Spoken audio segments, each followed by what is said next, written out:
the Vampire Coast. These undead pirates are the masters of the waves and bring many a lengthy cannon to the battlefield. This makes them one of the most formidable ranged factions in Total War Warhammer, but of course they are not without their weaknesses. In this guide we'll take a look at what these vampirates are good at, what they suck at, and how we can best use all of their tools. This guide is of course aimed at battles and not campaign. Only I can rule the great ocean and the waters beyond. So let us delve deep into the vampire army, beginning of course with their general strengths and weaknesses. Well, you already know the first one, ranged power is their biggest asset. They have a ton of missile and artillery firepower, making them very difficult to get close to without taking an absolute hammering. For all this ranged power though, comes an incredible lack of endurance for most of their army. While they are undead and unroutable, their armour, leadership and melee defence is severely lacking, meaning that in a melee fight they generally don't do too well. However, their roster allows them to be incredibly disruptive to enemy armies, which will help you with your endurance, as well as protecting and buying time for your ranged firepower. The trouble with relying on firepower though, is that you can't really move around too much. Your manoeuvrability is limited. Most of the army is pretty slow and you don't have many units that can flank well, as you're going to be lacking cavalry, which makes you quite predictable as you're most likely going to be playing defensive, you're never really going to be the aggressive rush faction, making you somewhat predictable. But to aid you in your defensive conquest, the Vampire Coast magic options are very useful for their playstyle, with healing, a bunch of different summoned units, and their own Lore of the Deep spellbook, helping your army survive while you gun down the enemies from afar. And lastly, the Vampire Coast army overall is pretty expensive, meaning you need to choose your units wisely and use them wisely. It can make armies with a lot of units a problem for you, as you won't be able to gun them all down because there's too many damn targets. So those are some of the main strengths and weaknesses about the Vampire Coast army. All this stuff is going to lend itself to the tactics section, which will come later. Next, let's look at the roster and all the different units that the Vampire Coast have available, and how they could serve us on the battlefield. Our first and cheapest lord, Aranessa Saltspite. She's got good damage, good melee defense, good melee attack, armor piercing, and a bonus versus large, so she's pretty good in the melee, but she doesn't have a great deal of armor, so you do need to be a little bit careful with her. Although she does have a physical resistance. She's probably better off fighting in crowds of enemies rather than trying to take on other characters, and she does have a few nice abilities, one of which is a net that will reduce the enemy's melee defense. She can also be put on a rotting Promethean mount. Next, Luther Harkon. He is a hybrid weapon specialist, he can throw down in melee or blast things from range, and he does have a few nice abilities as well. One on both of his weapon damage that increases the miscast chance of the enemy and also reduces their physical resistance should they have one. He can also fire while moving, has regeneration, and can be put on a Terrorgeist mount. And for our first wizard, Silostra Diafin. She is a caster with the new Lore of Deep spellbook, which is pretty damn powerful, let me tell you. She is ethereal, so she doesn't have armor, but she has a mighty physical resistance, although magic can be a problem for her. She's not great in the melee, but she does have some nice abilities, one of which allows you to spawn up some ethereal cavalry. If you would like to make her more formidable in melee, you can put her on a rotting Leviathan mount. And then for some more standard lords, the Vampire Fleet Admiral, with polearm in this case, comes in 3 different varieties with the Deep, Death, or Vampire lore books at your disposal.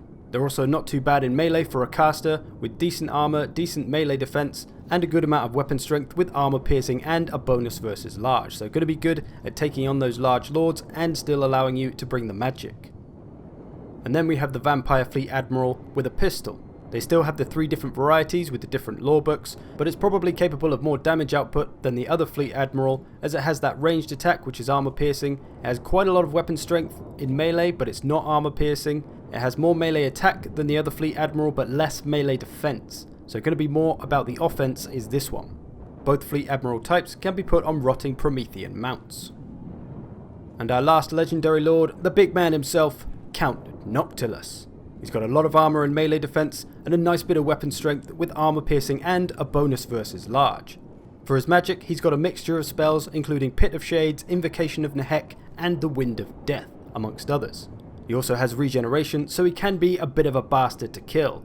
But if you want to transform him into the ultimate bastard, you'll go ahead and put him on his Necrofex mount. This just makes him disgusting.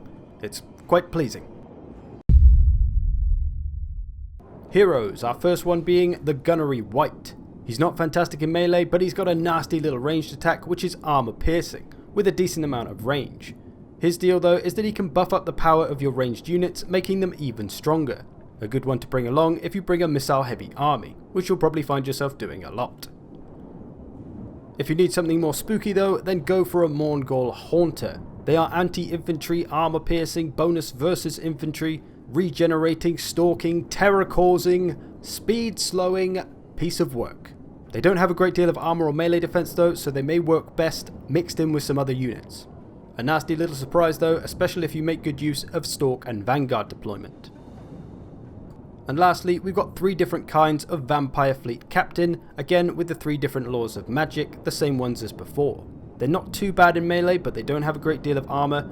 Do have a nice bit of weapon strength though that's non-armor piercing, so they'll do well fighting in light crowds perhaps, but mostly they're there for your magic needs. Onto our infantry of the melee variety, Zombie Pirate Deckhands Mob. These are your cheap and not very cheerful, meat shield expendable, chaff, whatever the hell you want to call them, units. They don't have much in the way of stats, but they're going to do great at getting in the way, clogging things up, taking charges, taking some of the damage off your better units, much in the same way zombies do for the vampire counts, but this unit is twice as expensive as zombies, so don't be expecting to bring loads of them for cheap. They do cause fear though, like most vampire kind of units, and I should also mention that most units in this army are aquatic, although that is pretty much useless most of the time, especially for a unit that has 23 speed, like these deckhands. But for an extra bit of gold, you can get yourself the polearm version, who are a bit more useful as they have more melee defense and are anti-large and armor piercing.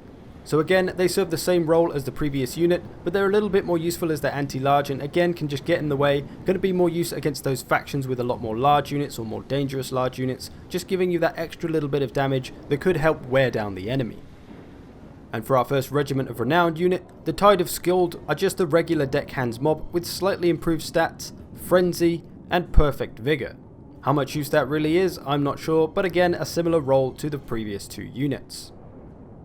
And for an ethereal unit, we have the Sirens. A similar unit to Cairn Wraiths, they're ethereal and have the physical resistance of course, they have magical attacks, armor piercing, and an ability that reduces the enemy melee attack. They cause terror of course, and I should mention a common theme with most of the units in this roster is that they do have very low leadership, but of course they don't rout, they just crumble away once their leadership gets too low. Overall the Sirens, a nice armor piercing damage dealing unit, a good one for helping support with those elite heavily armoured enemy troops. Speaking of the heavily armoured elite troops, here's the Depth Guard. They are Berserker Axe Infantry, they got a ton of killing power on them, great weapon strength, great melee attack, no armor piercing though, frenzy, regeneration. Their downsides though, they don't have a great deal of melee defense and their unit size is pretty small. So again, they're very much a supporting unit, mix them in with your deckhands mob so they can support each other. Depth Guard can do the killing while the zombies can take the smashing. Going to be great against those lesser armoured factions, the Greenskins, Beastmen, Skaven. They do have a pretty hefty price tag though, so don't expect to be fielding armies of these boys. If you're expecting some strong large units to come your way though, you may want to bring the Polearm variant. Very much the same deal, they're just armor piercing and anti-large, similar to Chaos Warriors with halberds perhaps, but again their small unit size means you'll probably want to mix them in with other troops. And our final infantry, the Bloody Reaver Deck Guard. The same as the previous unit, just with slightly improved stats, but they do have an ability which gives them 44% damage resistance, which is pretty huge and is going to be very useful against those elite monsters and cavalry. On to what the Vampire Coast are all about then, they're ranged units. First up, the Zombie Pirate Gunnery Mob. They are shit in melee, so don't... try again. They are not very good in melee, so very similar to the original Deckhands crappy mob, but this one can at least shoot something. It doesn't have a great deal of range though, but it can fire whilst moving. How much use that is on a unit with 23 speed, I'm not so sure. They're going to be of similar use to the regular Deckhands melee mob, but at least they can shoot something, maybe do a little bit of kiting before they get engaged, so worth it if you want to spend the extra money for a little bit of potential extra damage. And then Zombie Pirate Gunnery Mob Bombers, very similar to the previous unit. They are even more scheisse in melee though, but of course that's not really what they're for. The bombs are a great way to disrupt enemy charging formations, whether that's infantry or cavalry, whoever, and they will seem to keep throwing them even if your enemies are engaged with your infantry. So you can bomb the crap out of your own crappy deckhands mob, but it's fine because you'll be getting that extra bomb damage. A nice disruptive option.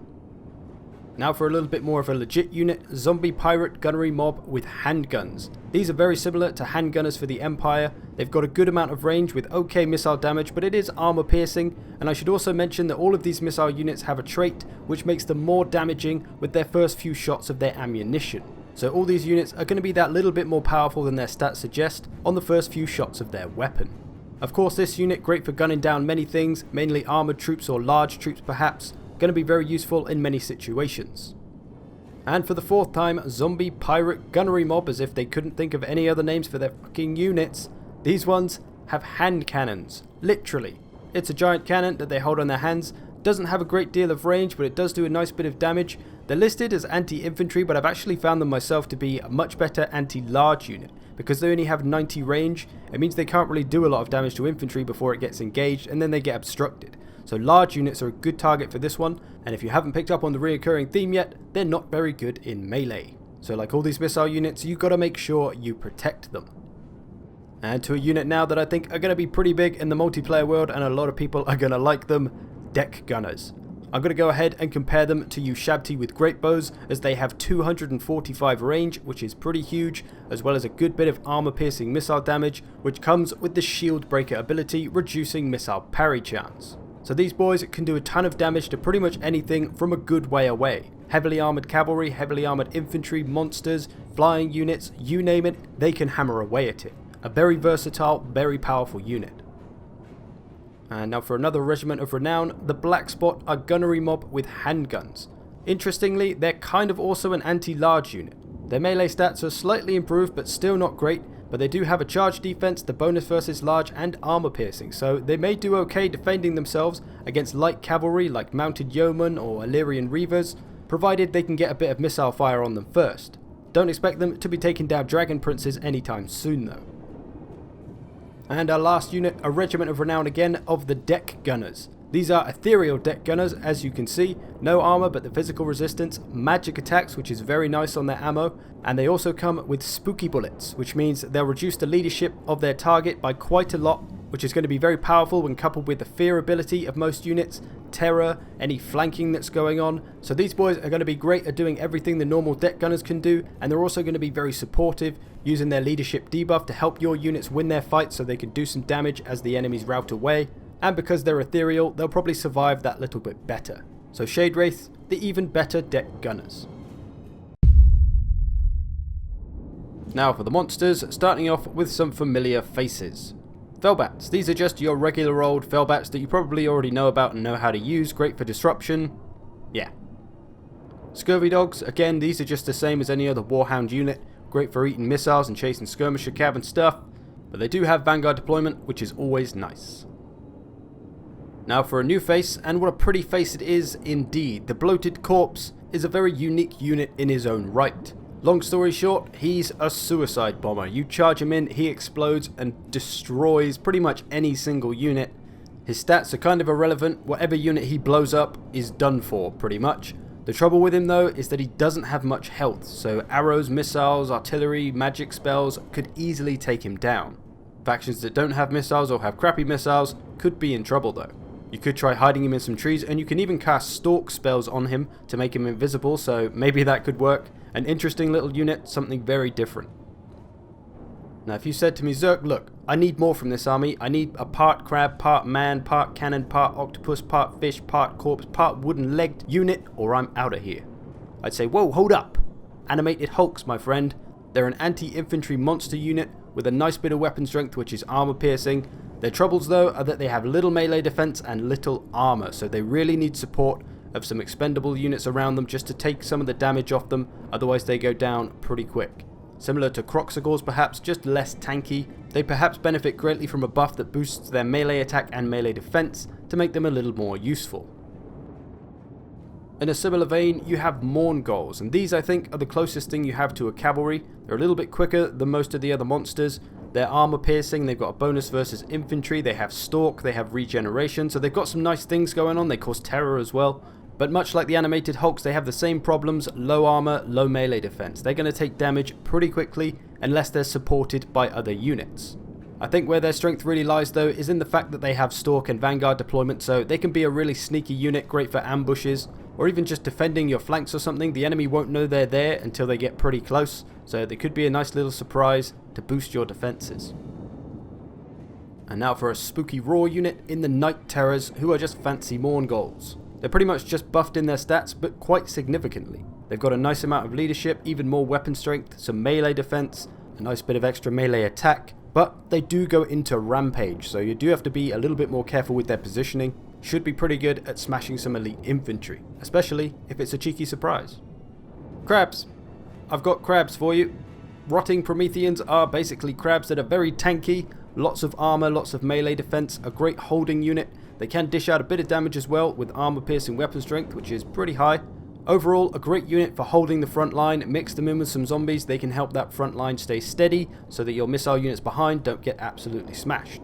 Like a lot of these monster units though, they have low leadership, which can be problematic, so having some healing on standby or leadership buffs could be very useful to help them fight that little bit longer.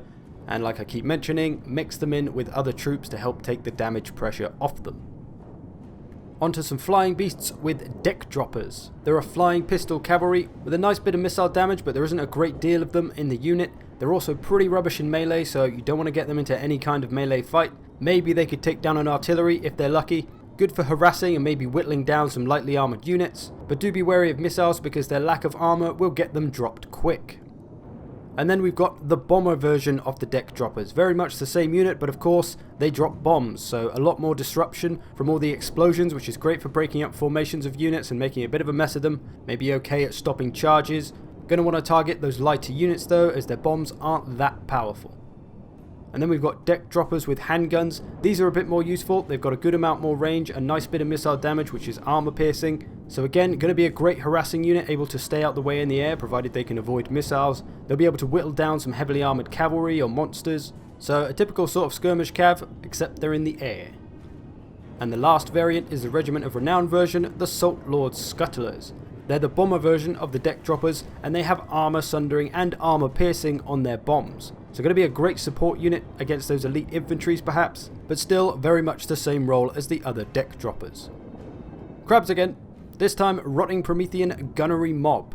In melee, they're actually exactly the same as the melee version, but this one just has a couple of little undead dudes on its back with hand cannons, who can dish out a nice bit of extra damage to your nearby enemies at a short range. Still going to be useful for holding those front lines, but being able to dish out a little bit of missile damage now. Or they could defend the flanks and use that missile range just a little bit before they hold up on a flank. And there's a swanky version of them too, the Lamprey's Revenge. Same deal as the previous unit, but now they have regeneration as well as an expert charge defense. The other kinds of units only had a charge defense against large. They've got a few improved stats, but overall still the same deal as the previous two Rotting Promethean units. That's enough for crabs. How about a Necrofex Colossus? If you're into shipwrecks and stuffing loads of dead bodies inside them, he might just tickle your fancy. He's not only a giant single large unit, he's also an artillery as well, as he does have 4 cannons strapped to one of his arms. And he is a very powerful one at that. A ton of missile damage, which is armor piercing, pretty good range on it too. Good weapon strength in melee as well, which is armor piercing, but doesn't have great melee defense or leadership, so he's not fantastic in melee. Probably do alright against lighter, cheaper troops, but heavy elite troops or anti-large troops, he's going to want to watch out for. Best used as an artillery, which can fire on the move as well. If you prefer your corpse-filled shipwreck a little more toasty though, here be the Gallows Giant, the raw version of the Necrofex. He's of course a very similar deal, but now he has fire attacks and an ability that will reduce enemy leadership. He has a whopping 300 more damage now, but the armor piercing is not so much. Both these units also have an ability which allows you to spawn up a unit of deckhands mob when it drops below 50% health. Both of these are very powerful ranged units, going to be useful in pretty much any army. The Gallows Giant could be a little bit more use against those fire weak factions. But if you really do just prefer crabs, then the Rotting Leviathan is the ultimate master super crab. Very similar to the Arachnarok, I think. 150 armor, good amount of melee defense, lots of weapon strength, which is armor piercing, and the range attack, which is pretty good range on it, which is also armor piercing as well. So plenty of damage this thing can put out. It's terror causing as well, like lots of these units. Potentially a very powerful unit in the right situations. It's going to be very susceptible to missiles because it is huge, so you've got to watch out for those. If there's no missiles on the field, enemy armies are going to have a tough time bringing down this big lunk of crab. Of course though, he is pretty darn expensive. And our last monster is the Death Shriek Terrorgeist. Very much your usual Terrorgeist, but he's not anti-large now, he's just straight up heavy armor piercing power. He also causes poison, of course, regeneration, got a breath attack. But great for making a play for air superiority, getting down after those heavily armoured units, doing some damage to them, poisoning them, supporting your troops with that poison as well potentially. You've got some terror you can use. Of course though, leadership is a problem, just like the regular Terrorgeist, so do be careful with them. And lastly, for our artillery, first up the mortar, pretty much your standard mortar. Decent range, nice damage, although not armour piercing, so you're going to be better off targeting those lighter troops. Yeah, it's a mortar. Same deal with the carronade, however the hell you say it. It's an armor piercing cannon with some nice damage and great range, and like all of these missile units, they do extra damage, these artilleries, on their first few volleys, so going to be extra power in those first few shots, so pick your targets wisely. But if you want to follow in Oppenheimer's footsteps and blow things up properly, then Queen Bess is the lady for you. She's absolutely huge. If you look at the undead behind her, you can see how small they are in comparison to the cannon. She is absolutely huge. She hits like a truck, armor piercing missile damage which reduces the speed and charge speed of anything she hits for 10 seconds. Her ammo is on fire. She just does an arse ton of damage. But as you might expect, you'll be emptying your pockets to court this lady. So, on to the main tactics and strategies of the Vampire Coast. Now, the first one is making use of that ranged power. Doing as much ranged damage as possible to the enemy army before they reach you is crucial. Because you're going to be lacking in the melee fighting department, you need to weaken the enemy units to make them more manageable for your probably inferior infantry. This is of course going to begin when your artillery is in range, and then when your missiles are in range. And then it comes down to your target choices. Who the hell are you shooting at? You want to look for those expensive and powerful units to wear them down because they're going to be the toughest to deal with for your melee infantry. But really, it all depends on what the biggest threat to your army composition is. It's not always necessarily the biggest and strongest units. So the first order of business is to find the most dangerous units in the enemy army. In this case, there's some storm vermin with sword and shield who are going to be pretty tough for my infantry to stop, as well as rat ogres. So I'm going to start firing at them to wear them down, as a lot of the other stuff in the army isn't too dangerous to me. A lot of clan rats, some poison wind globadiers. They're not the ones who are going to smash my infantry to pieces, which is what I'm worried about. So going to look for those targets that are dangerous first and foremost. And then it's just a case of doing the same thing with your missile infantry as they come in range. Deck gunners obviously have a nice big range so they can get going early on the enemy. And then it's all a case of wearing down these important units, as I say, to make them a lot more manageable for your front line and infantry units. Even if you can't completely kill off a unit, wearing it down to half health makes it more likely to rout a bit quicker, especially with the fear from all these Vampire Coast units. So, like I always say, choose your targets wisely, don't waste the ammo, it is a finite resource. Shoot at those important dangerous units, you take the enemy's strength away, and then there's little they have left to finish you off with. Now, to best complement all this ranged power, disruption is a key tactic for this army. For two main reasons. Number one, it can slow the enemy army down, giving you more time to blast them with your firepower. And two, it could give you a chance to pull the enemy apart a little bit, pull some units away, and divide the enemy army, making them more manageable for your lesser infantry. These spearmen here, going after these direwolves, this is exactly what I'm talking about. There's one less unit of spearmen going to the front line now, making it a little bit easier for me. Bats and deck droppers are another great distraction tool. And net spells are great too, especially against strong units like cavalry. You can pin them down and then blast the absolute crap out of them to bring them down quickly, as they can be some of the most dangerous units to the Vampire Coast, given how easily they can flank us. It's all about giving your enemy more things to think about. Against the AI, it often makes them pull their units out of position, like those spearmen, and against human players, it forces them to do a bit more micro, increasing the chance of mistakes. Another great way to slow the enemy down is with summoned units. You can kind of see them as expendable units, charge them in, forget about them, let them just buy you some time. Even if it's only 30 seconds to a minute, you can get a lot of extra damage done from deck gunners and artillery in that time, and will also stagger the enemy army a bit so not all of them can reach you in one go, again making it easier for your front line to deal with. So look for those disruption opportunities and be sure to take them. The more time we can buy our firepower, the better. But alas, For all these ranged and disruption skills we have, it means nothing without protection. If you bring a lot of powerful missile and artillery units along, you better do your darndest to keep them alive. Otherwise, your army is pretty much done for. So in the middle of your army, you'll typically have your little ranged corps. I've got deck gunners here, a carronade, a necrofex. So I'm going to need to try and protect these from all angles, which is always easier said than done. I've got halberds on the edges, although only one unit, a couple of units at the back that can go where they're needed, and all of my ranged units can work together to protect each other too. It's also wise to spread your ranged units out a little bit so they're not so easy to all disrupt at once.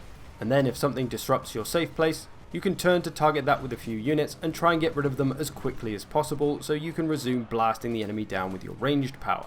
So make sure you put enough money into the protection of your units. On the left here my halberds are struggling, so I'm sending over another unit to help deal with this Grail Knight cavalry, as they're of course going to be pretty tough. I've also got deck gunners going on them, we've routed away these hippogriffs, so it's all working to protect this important ranged corps. If we don't have enough protection, it's likely gaps will form in your line and on your flanks, and you'll be very easily flankable or simply penetratable from the front. And as most of your artillery and missiles are very squishy, they're going to take damage pretty quick from these units, especially if they get charged, which is of course bad news for your hope of winning the battle. But keep this in mind for your front line too. If your front line is pretty weak and easily breakable, once that front line is gone, your missiles are going to have no protection and they're going to be pretty much done for. So you got to make sure you got a couple of reserve units to try and bolster those areas where you're weak and where holes may appear. Summoned units can be very useful for this. Now one big thing I've noticed playing the Vampire Coast is that their army, maybe more so than others, relies on cooperation, teamwork and support for their success. No section of the army really does well without the support of others. For example, Dick Hand's mob aren't going to dish out a great deal of damage, but they can survive pretty well because they have a hell of a lot of health. Depth Guard on the other hand are the opposite. They can dish out a ton of damage, but because there's not a lot of them in the unit, they don't survive fighting by themselves against other units. So if we mix them together and have them attack together and work together, they gain each other's strengths. You can still dish out the damage with the Depth Guard, and the Deck Hands can take some of the punishment off of the Depth Guard. So that's working together and supporting each other. Missiles and artillery, of course they can do plenty of damage by themselves, but without protection from other units, they won't survive very well. They of course, like most ranged units in the game, will need that support. A lot of your Monstrous units have low melee defense and or low armor. Not all of them, but they can still benefit from mixing in with some cheap Deck Hands mob of some kind. This will help take the pressure off them and help them survive that little bit longer, just like the Depth Guard. Lords, heroes and disrupting units like bats and direwolves can help support everything by getting in the way, disrupting charges, protecting flanks, using magic, etc. So be sure to try and mix your units together to help them support each other. To me it seems like the Vampire Coast really rely on this more than most factions, mainly because of a lack of melee defense and armor. Here I've got Mongols fighting demigriffs, but I've mixed in some direwolves just to take the heat off them. Over here I've got some deck hands charging in with animated hulks, as animated hulks go down very quickly without help, so they're the kind of unit that really needs the support. So make sure your army is working together. To further add to that supportive nature of their army, magic can be used to bolster your defences or to simply slaughter your foes. Invocation of Nehek is of course always a good choice if you bring the lore of vampires, great to help keep your front line in the fight that little bit longer and healing up any of your most important and expensive units. And of course you have your lore of the Deep Spellbook with the ever brutal Vangeist's Revenge, which will absolutely decimate crowds of units, like so. Beautiful. Kraken's Pull, another lore of the Deep Spell, great for slowing the enemy down, buying you more time to blast them with your missiles, as well as doing some damage to them. And of course, summoned spells and abilities are incredibly useful. Great for flanking, great for getting disruption on enemy missile units, whether it's these damned cavalry, deck hands, or rotting Prometheans. But magic, of course, important for all factions, but for the Vampire Coast, I think it's about healing, summons, and to be honest, Vangeist's Revenge. Now, for the Vampire Coast, not having much endurance can make it tough for them to survive a sustained fight. But just like their Vampire Count cousins, they do have fear all across their army, allowing you to get spooky and scare a lot of units off. The Shade Wraiths are great for this cause with their massive leadership debuff. Terror causing units can be very useful as well, given that leadership is going to be all round a bit lower, especially into the late game. The Death Shriek Terrorgeist is fantastic for this. Look for those low leadership units, fly them down, and they will most probably be absolutely terrified. The usefulness of terror for this army is that when these units run away terrified for a few seconds, it means you'll have a nice opportunity to get some missile shots on them because they won't be obstructed by your own units, which can potentially lead you to routing them off properly. So make use of your terror units because fear is going to be all round lower across the enemy army, unless they're immune to it of course. Any unit debuffs and spells and abilities can also help with lowering the enemy's leadership, following Sun Tzu's ancient wise words of, get spooky. Probably. Now, slight irony for the Vampire Coast, as one of their biggest weaknesses is actually enemy ranged factions, I find. You'd think they'd be able to outgun anyone, but because of their lack of armour, it means that they're going to take a hell of a lot of damage from missile and artillery fire themselves. Trading missile fire doesn't really work too well for them, and it can be especially dangerous for you because if your front line gets severely weakened, you're going to struggle to protect your back line, which is probably most of your killing power. So if you find yourself in a battle where your firepower is equalled or even outmatched, you're going to need to use disruption to the best of your ability to slow the enemy firepower down. The trade-off usually doesn't end too well for you as the Vampire Coast, especially as you'll probably be focusing on taking out their ranged units. You won't shoot the melee units, and by the time they reach you in good health, they'll absolutely beat the crap out of your melee infantry. So do your best to disrupt with summons, with flanking units, with disrupting units, with magic, whatever. Just stop them from firing for a while so you can buy time for your units to do their work. Lord knows that you're not going to turn into a rush army anytime soon, so picking your targets wisely with your missile units and artillery and trying to disrupt theirs is really the key, which to be honest is your plan most of the time anyway. And the last thing may seem like a silly and obvious one, but do be wary of your terrain. If you've designed the greatest gunpowder army known to man and you're ready to unleash hell upon your enemy, and then you realise there's a big fucking hill in the middle of the map and you can't really do a lot. So yeah, make sure you check the terrain and what it's like and where you're positioning yourself. As most of the Vampire Coast ranged units have a pretty low firing arc, it can make it difficult if not impossible for them to engage the enemy. And if we can't make the best use of all the range that we have, we're not going to have enough time to do damage to the enemy before they reach us, and their army is going to reach us in pretty much full health, meaning we're probably dead. What's worse though is when you get an especially uneven and hilly little map, it's difficult to tell what your low firing arc units will be able to see or not. The big danger of this is that you may click an attack order thinking you'll be able to shoot them, and you won't. And then suddenly your unit's running forward into the front line, and they're out in front of the front line as the enemy's about to smash them in the face. Like these cannons here, they're moving to get a shot, when really I wanted them to stay where they were, but they can't see because of the hill, so they need to move. And if you don't see that in the midst of battle, that can be pretty horrific and probably the end of that unit if they're in a terrible position. So do check your firing lines on especially uneven ground, and even when you deploy, just look for a nice place to set up. Obviously, the high ground is the key, like Obi-Wan always likes to remind us.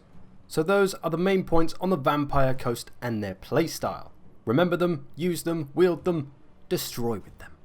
Now for the last section of the army guide, I'm going to change it up a bit from what I've done in the previous Warhammer 2 guides, where I did the builds section. I've asked myself how useful was that section to people really. So I've decided to go back to what I used to do as an example battle. So I'll do a demonstration of all these little tactics that I just spoke about, and I can show them being used in battle, hopefully giving a clearer understanding of what I'm talking about. So, to the demonstration section then. Do check the comments in this video though, as I'll be doing a little poll to see which one you people prefer, builds or demonstrations. So let's dive straight in. I'm against the High Elves, they have got a lot of range, I've got a lot of power on my front line and a little bit less missile infantry. However, I have gone for a little bit more of a flanking force. I've got some deck gunners with handguns and a couple of Mourngulls, the closest thing I have to a cavalry and flanking unit. And hidden in the trees over here, I've got a unit of direwolves looking to get after any missiles and just cause a bit of disruption. I should also mention that these battles are going to be against the AI because that's what most people are going to be playing against. So missiles are popping off on me now. We can't really take too much of this fire, so we've got to try and start disrupting them. Going to move the Mourngulls up, but their ranged power is making it difficult for my handguns because they're pretty squishy. They're going to go down quite quick. So bringing in my disruptive force of the direwolves. Some archers here. There are some Loth and Seaguard though, so I've got to be careful of those. The dragon foolishly is charging in, as the AI likes to do, right in front of all my nice powerful ranged units. He's going to get pretty hammered. I'm going to start getting my lord into him as well and get some spells on him. He's going to get pretty melted. Going to reduce his melee defense here with my lord. I've got the hand cannon unit nearby, who I mentioned I really like as an anti-large unit, and you can see they're absolutely destroying this dragon, and he's going to be dead pretty quick. Some cavalry coming in on the right, but they haven't flanked very well. They've run straight into my halberds. Going to bring the Mongols back to try and get them dead as quick as possible, as well as getting some handgunner fire on them. Still being slightly pestered by the missiles. A lot of missiles coming in from the front onto the front. Some cavalry in the front. A lot of spearmen would be able to slowly chew their way through my deckhands, but a lot of their missile units are exposed now. My direwolves munching down some archers. There's 2 units here and some Lothan Sea Guard. Artillery's been wearing them down. There is a Reaper bolt thrower at the back as well. So mostly working on protection of my main force at the moment. A bit of disruption at the back. I am going to need a bit more.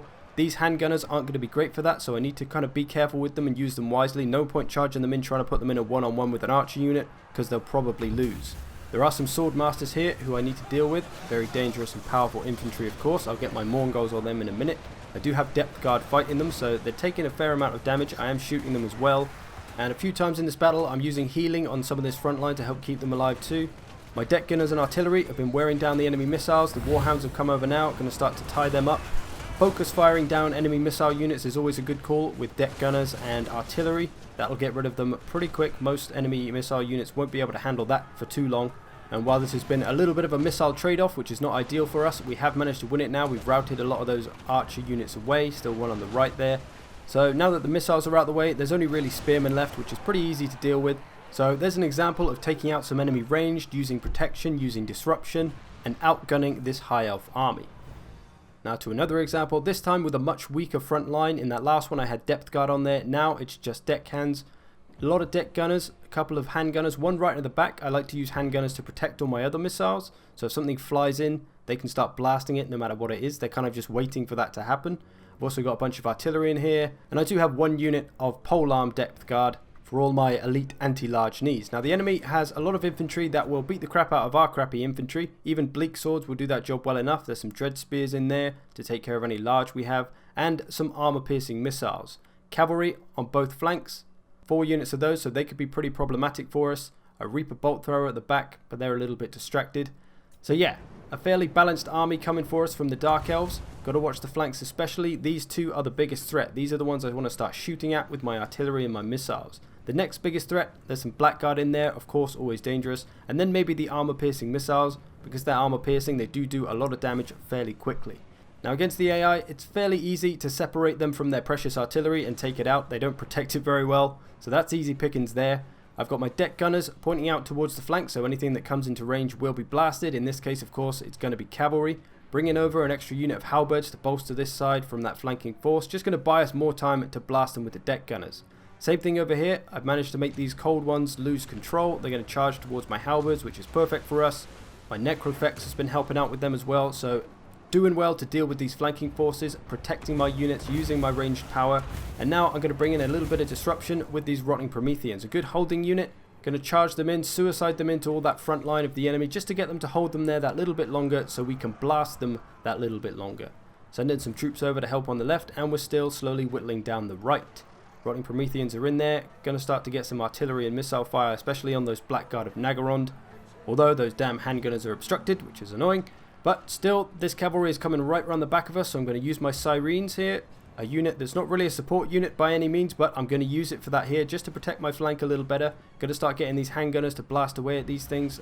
Again, just working for that protection of my precious ranged units. And you can see the front line here has been pretty badly staggered. The left has engaged me, but the right is still stuck on my Prometheans. And you can see I'm going to bring in a Vangeist Revenge here on the Blackguard, as they are one of the most dangerous units on the field.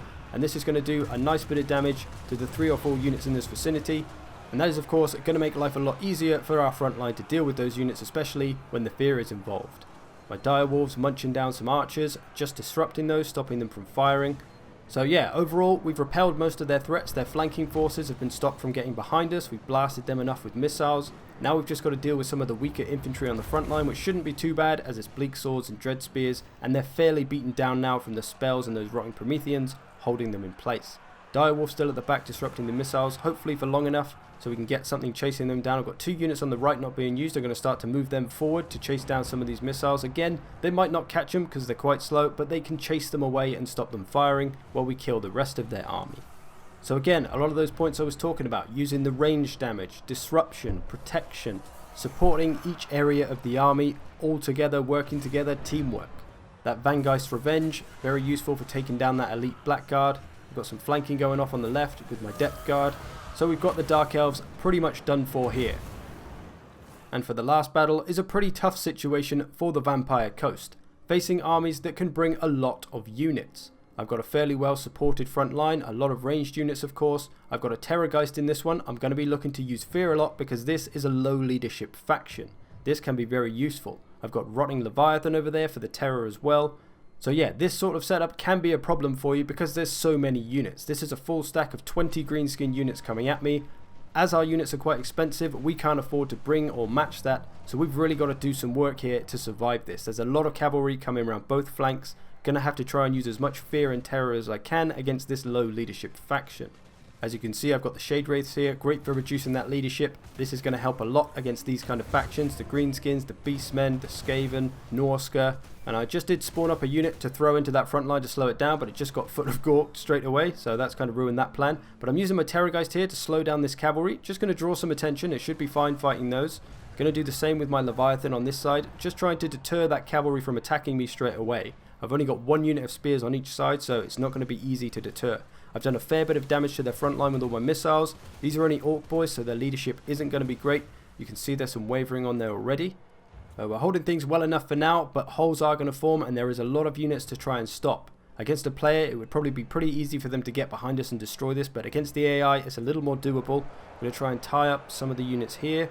And this is where getting spooky really comes into play. The Shade Wraith is especially useful for trying to get rid of some of these units. The Terrorgeist, the Rotting Promethean, you can see I'm charging him around, trying to get him to cause some terror on any low leadership units that may be around. If we can scare them away, get a bit of fire time on them, or get a bit of rest from them attacking us, it's all going to help us. Focus firing down units as well. You can see they're wavering pretty quick. Going to get a breath attack from my Terrorgeist, and I'm going to send them in. Hopefully their leadership is low enough, 22. Hopefully be able to get some terror on them and scare them away. There are some big uns in there though, got to be a little bit more careful with them around. We are struggling a little bit on the front line, holes are forming. Couldn't get any terror on them, so they're going to survive for now. But you can see a lot of this cavalry being routed away. On the right hand side, the Shade Wraiths are facing over that way, doing plenty of good work. I've got my Necrofex in here, trying to sort out the Lord. He's being a bit of a problem at the moment. A lot of stuff on this left side to deal with. But truly, the Green Tide is overrunning us. But still, I'm protecting a lot of my missile units. They're still okay. We've somehow managed to protect them so far. One of my deck gunners has been pretty much lost somewhere. But my Shade Wraiths are still in good nick. And they're one of the most important units for me. The Terrorgeist as well is pretty important because I want to fly around a lot and use that terror. But as expected, when facing the Green Tide, I am going to get overrun sometimes. I need to do my best to try and protect my important units though. Some Spider Riders have got into my Shade Wraiths. I need to save them.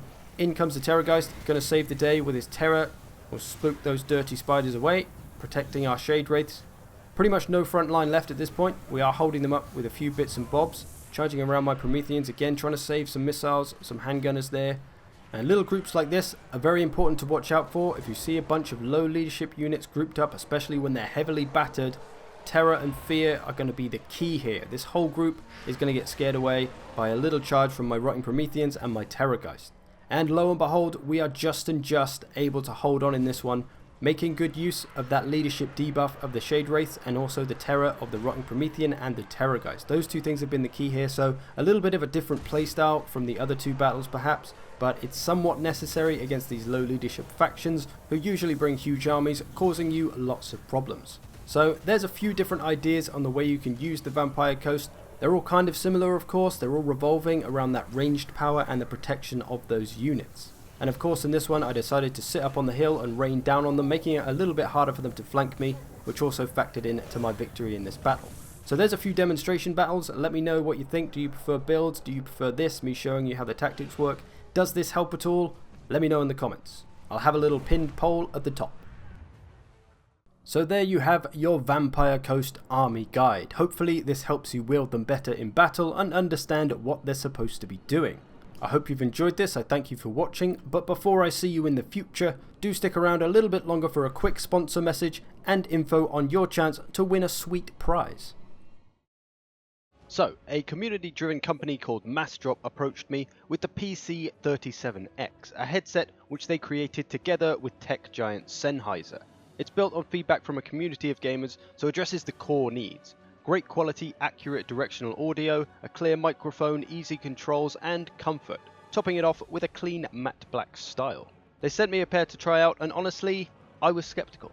I've been happy with my £70 headset that I've been using for years, and with the PC37X only being about £20 more expensive than that, I didn't expect to hear much difference. So I said, alright, let's give them a bash, I'll see what they can do.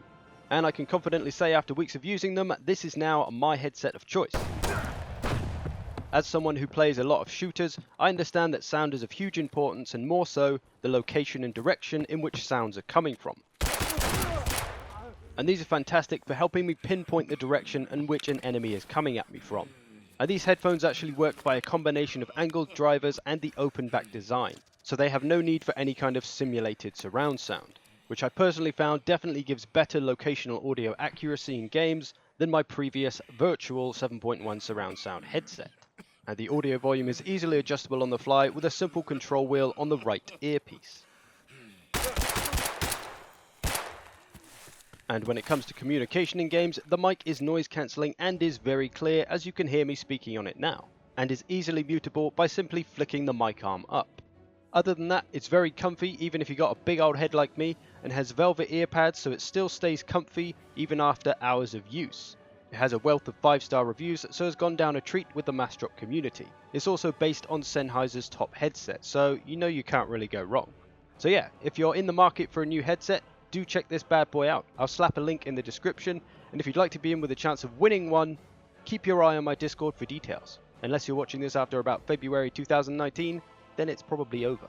So that is the Mastrop Sennheiser PC37X. A fantastic headset which is going to give you that little competitive edge in shooters without you having to sell a kidney to afford it. I thank you for watching, I hope you've enjoyed this, I will see you in the future.